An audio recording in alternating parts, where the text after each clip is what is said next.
Picture a small town in the heart of Alabama, 1963, where the air is thick with tension and the fight for justice burns like wildfire. There's a man named Ezekiel Carter, Zeke to his friends, a black preacher with a voice like thunder and a heart ablaze with the Spirit. His church, a modest wooden building on the edge of town, is a sanctuary for those battered by the storms of segregation. But the world outside is a lion's den, and Zeke, like Daniel of old, stands on the precipice of danger, preaching equality in a time when such words could cost a man his life. It begins on a sweltering Sunday morning, the kind where the heat clings to your skin like a second shadow. Zeke steps up to the pulpit, his worn Bible open to the book of Daniel. His congregation leans in, their faces a mosaic of hope and fear. "Brothers and sisters," he begins, his voice low but steady, "today we talk about a man who faced lions. Not just the ones with claws and teeth, but the lions of hatred, of fear, of oppression. Daniel stood firm, because he knew God was with him. And I tell you now, God is with us." The room hums with murmurs of agreement, but outside, trouble brews. Word's gotten out that Zeke's been organizing voter registration drives, and the local powers, men with cold eyes and colder hearts, aren't pleased. Now, let me paint you a picture of Zeke. He's no saint in the storybook sense. He's a man, flesh and bone, with a wife, Clara, and 2 young daughters who look at him like he hung the moon. But he's got a fire in him, a calling that won't let him stay silent. That night, as he sits at his kitchen table, Clara's hand trembles as she pours him coffee. "Zeke," she says, "they're watching you. I heard Em talking at the market. They're coming for you." He takes her hand, his eyes steady as stone. "Clara, if God shut the mouths of lions for Daniel, he'll do it for us. We don't bow to fear." But her eyes glisten with tears because faith, though mighty, doesn't erase the weight of what's coming. The next day it happens. A mob gathers outside the church, men in white hoods, their voices snarling like beasts. They drag Zeke out, his Bible still clutched in his hand, and throw him into the back of a truck. The crowd screams curses, but Zeke's silent, praying the words of Psalm 23. "Though I walk through the valley of the shadow of death, I will fear no evil." They take him to a clearing deep in the woods, where a noose dangles from an oak tree, swaying like a pendulum of hate. The leader, a man with a scar across his cheek, spits at Zeke's feet. "You think you're Daniel, preacher? There ain't no God here to save you." But Zeke, standing tall, looks straight into the man's eyes. "God's everywhere," he says, his voice calm as a summer breeze. "And he sees you." The mob hesitates. Something in Zeke's unwavering gaze shakes them. It's not just courage, it's a conviction that pierces the soul. Suddenly, a sound cracks through the night, a shotgun blast. But it's not aimed at Zeke. It's one of the mob, a young man named Billy, who's turned his gun on his own. "Enough!" Billy shouts, his voice breaking. This ain't right. He'd been in Zeke's church once, a boy lost in the shadows, and Zeke's words had planted a seed that now blooms in defiance. The mob scatters, fear overtaking their fury, and Zeke stands untouched, the noose still swaying above him. Billy drops to his knees, sobbing, and Zeke kneels beside him, placing a hand on his shoulder. "Son," he says, "God's got plans for you yet." That night, Zeke returns home to Clara and his girls, his faith unshaken, his purpose clearer than ever. The story spreads like wildfire, a modern-day Daniel, a testament to the power of standing firm in the face of lions. Now let's journey westward, to the rugged plains of Montana in 1890, where a woman named Abigail Thornton carries a burden heavier than the mountains themselves. Her story mirrors that of Hannah, the barren woman from 1 Samuel, whose prayers for a child became a vow to God. Abigail's a widow, her husband lost to a mining accident, leaving her with a failing ranch and a heart full of grief. But she's got a dream, a child to call her own, a legacy to carry on the land she and her husband built. Every night, Abigail kneels by her bedside, her Bible open to Hannah's prayer. "O Lord of hosts, if you will look on the affliction of your servant and remember her." Her tears stain the pages, but her faith doesn't waver. The townsfolk whisper about her, saying she's chasing a fool's hope. She's past childbearing age, they say, and the ranch is slipping through her fingers. But Abigail doesn't listen. She works the land, her hands calloused, her spirit unbroken, trusting God's timing. One spring morning, a stranger arrives, a young orphan girl, no more than 10, named Sarah, left behind by a wagon train. She's got eyes like a storm and a heart full of hurt. Abigail takes her in, not knowing why, only that it feels right. She teaches Sarah to ride, to read, to pray. But the ranch is in trouble. cattle rustlers, led by a man named Jericho, are bleeding her dry. Jericho's a giant of a man, his heart as hard as the iron he carries. He wants Abigail's land, and he'll stop at nothing to get it. One night, Jericho's men set fire to the barn. Abigail and Sarah fight the flames, but the damage is done. The townsfolk tell Abigail to give up, to sell. But she stands in the ashes, Sarah's hand in hers, and declares, "This land is God's promise to me, and I ain't letting it go." Her words echo Hannah's vow, a pledge to fight for what's hers. Sarah, inspired by Abigail's strength, sneaks out that night and overhears Jericho's plan to strike again. She rides to the sheriff, a man who's long ignored Abigail's pleas, and with her fierce spirit, convinces him to act. The next day, the sheriff and his posse round up Jericho's gang. Abigail's ranch is saved, and Sarah, now her adopted daughter, becomes the child she prayed for. The land flourishes, and Abigail's story becomes a legend in Montana, a woman whose faith moved mountains, whose love built a family from ashes. Now let's travel to the bustling streets of New York City, 1932, in the grip of the Great Depression. Here we meet Thomas Reed, a man whose life echoes the trials of Job, a soul tested by loss but anchored by faith. Thomas is a factory worker, once proud, now penniless, his family living in a tenement with barely enough to eat. His wife Mary is sick, and his son Jacob is angry at a God who seems to have abandoned them. Thomas clings to his Bible, reading Job's words. "Though he slay me, yet will I trust in him." But the world is cruel. He's laid off, his savings gone, and Mary's cough worsens. One night Jacob storms out, shouting, "If God's real, why's this happening?" Thomas has no answers, only faith. He prays, his voice a whisper in the dark, begging for a sign. The sign comes in the form of a soup kitchen run by a preacher named Esther, a woman with a smile like sunlight and a heart full of God's love. She sees Thomas's pain and offers him work fixing the kitchen's broken stove. It's small, but it's something.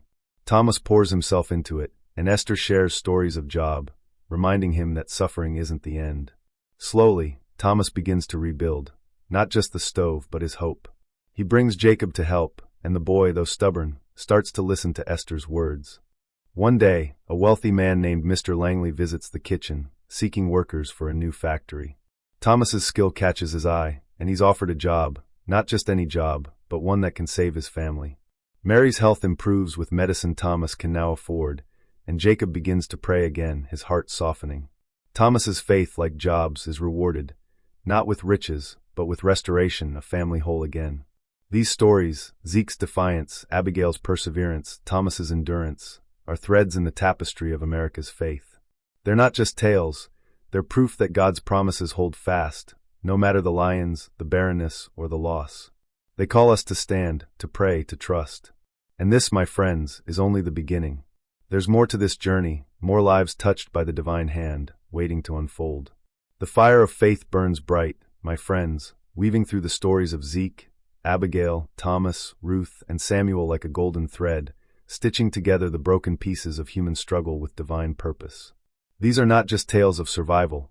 They are testimonies of God's unyielding presence, calling us to rise, to trust, to love, even when the world seems to crumble. Now let's journey to the sun-scorched deserts of Nevada, 1985, where a man named Josiah Wells walks a path that echoes the story of Joseph, the dreamer from Genesis, a man betrayed, cast down, but lifted by God's hand to a purpose far greater than his pain. Josiah is a mechanic in a small town called Redemption, a place where the neon lights of nearby Las Vegas cast a long shadow, tempting folks with promises of wealth and escape. He's 30, with hands stained by grease and a heart scarred by betrayal.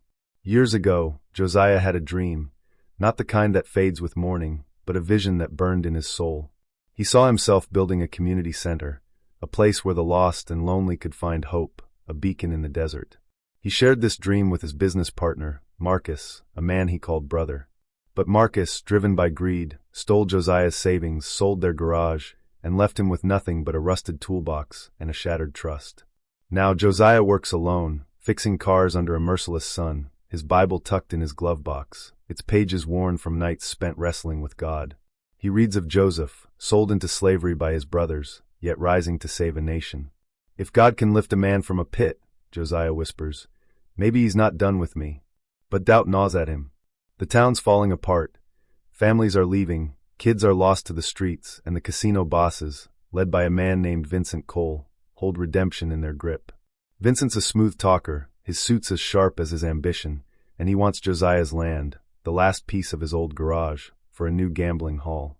One night, as Josiah prays under a sky blazing with stars, a stranger arrives. A teenage girl named Leah, runaway from a broken home, her eyes fierce but fragile. She's been sleeping in abandoned cars, stealing food to survive. Josiah catches her siphoning gas from his truck, but instead of anger, he feels a tug in his spirit. "You hungry?" he asks, his voice gentle. Leah freezes, expecting a fight, but Josiah hands her a sandwich and says, "Stay as long as you need." It's a small act, but it's the beginning of something bigger, like the coat of many colors Joseph wore, a sign of favor, of purpose. Leah starts helping at the garage, her quick hands learning the trade. Josiah tells her about Joseph, about dreams that don't die, even when the world tries to bury them. She listens, skeptical but curious, her walls slowly crumbling. Meanwhile, Vincent's pressure mounts. He sends men to intimidate Josiah, slashing tires, breaking windows. "Sell or suffer," they warn. Josiah is tempted to give in. His dream feels like a distant memory, and Leah's safety is at stake. But one night, Leah finds his old sketches for the community center, tucked in a drawer. "You really believe in this?" she asks, holding up the faded plans. Josiah nods, his voice thick. "It's what God put in me." Leah, moved by his faith, rallies the town's misfits, kids like her, drifters, and struggling families. They start cleaning up the garage, painting walls, fixing what's broken. It's a small rebellion, but it catches Vincent's attention. He storms in one day, his face twisted with rage. "You think you can fight me with a bunch of kids and a pipe dream?" he sneers. But Josiah stands tall, his voice steady. "This ain't my dream, Vincent. It's God's. And he don't lose." The words hit like a thunderclap, and Vincent falters, sensing something bigger than himself. Then a miracle unfolds. A reporter from Reno, passing through, hears about Josiah's stand. She writes a story that spreads, drawing attention from churches and charities across the state. Donations pour in, not just money but supplies, volunteers, hope. Vincent's plans unravel as the town rallies behind Josiah, and the community center rises from the dust, a sanctuary for the lost. Leah, once a runaway, becomes Josiah's right hand, her own dreams awakened. Like Joseph, Josiah's betrayal led not to defeat but to a purpose that saved others, a testament to God's faithfulness in the desert. Now let's cross the country to the shores of Maine, 2005, where a woman named Miriam Delgado walks a path like that of Esther, a queen who risked everything to save her people. Miriam's a nurse in a fishing town battered by economic decline, where the docks are quiet and despair hangs heavy. She's a single mother, raising a son, Daniel, in a community where drugs and hopelessness have taken hold. Miriam's faith is her anchor, her Bible open to Esther's story, where a woman's courage changed a nation's fate. Miriam's been volunteering at a clinic, helping those who can't afford care, but the town's troubles run deep. A dealer named Carter has flooded the streets with opioids, and Daniel, now 17, is slipping into his orbit. Miriam prays nightly, her heart breaking as she reads Esther 4 verse 14. "Who knows but that you have come to your position for such a time as this?" She feels the weight of those words, a call to act, but fear grips her. Carter's dangerous, and she's just one woman. One stormy night, Daniel doesn't come home. Miriam finds him at the docks, high and lost, in Carter's grip. Her heart shatters, but her spirit rises. She confronts Carter, her voice trembling but resolute. "You're done here," she says. "This town belongs to God, not you." Carter laughs, but Miriam's not alone. Her prayers have stirred the community, fishermen, shopkeepers, even the town's skeptical mayor. They've seen her work, her love, her faith. Together, they organize, holding meetings, sharing stories, exposing Carter's network. The fight isn't easy. Carter's men threaten Miriam, slashing her tires, leaving notes at her door. But she keeps going, driven by Esther's courage, rallying the town to clean up the streets. Daniel, seeing his mother's strength, checks into rehab, his first step toward healing. The mayor, moved by Miriam's resolve, pushes for police action, and Carter's empire crumbles. The town begins to heal, the docks buzzing again, and Miriam's clinic becomes a beacon, a place where broken lives find restoration. These stories, Josiah's dream, Miriam's courage, are part of the same divine tapestry as those who came before. They remind us that God places us in the desert, in the storm, for a reason. He calls us to rise, to risk, to rebuild, no matter the odds. And there's more yet to unfold, more lives where faith meets fire, waiting to light the way. The stories we've walked through, Zeke facing the lions of hatred, Abigail praying through barrenness, Thomas enduring loss, Ruth holding fast to her land, Samuel answering a reluctant call, Josiah rebuilding from betrayal, and Miriam rising for such a time as this, are not just echoes of the Bible's ancient truths. They are living proof that God's hand moves through every corner of this nation, through every heart that dares to trust Him. These are the stories that have stirred America's soul, and now, my friends, let me take you to one final place. A small town in Louisiana, 2025, where a young man named Eli Walker carries a mantle like that of David, the shepherd boy who faced a giant with nothing but a sling and a faith that could move mountains. Eli is 19, a wiry kid with a quick smile and a heart full of questions. He's grown up in Bayou Grace, a town hit hard by floods and forgotten by progress. The community's spirit is drowning. Churches are half empty, businesses are shuttered, and the young are leaving for brighter lights. Eli's different, though. He's got a guitar and a voice that carries the pain and hope of his people, and he's been reading about David, the boy who became a king because he trusted God against impossible odds.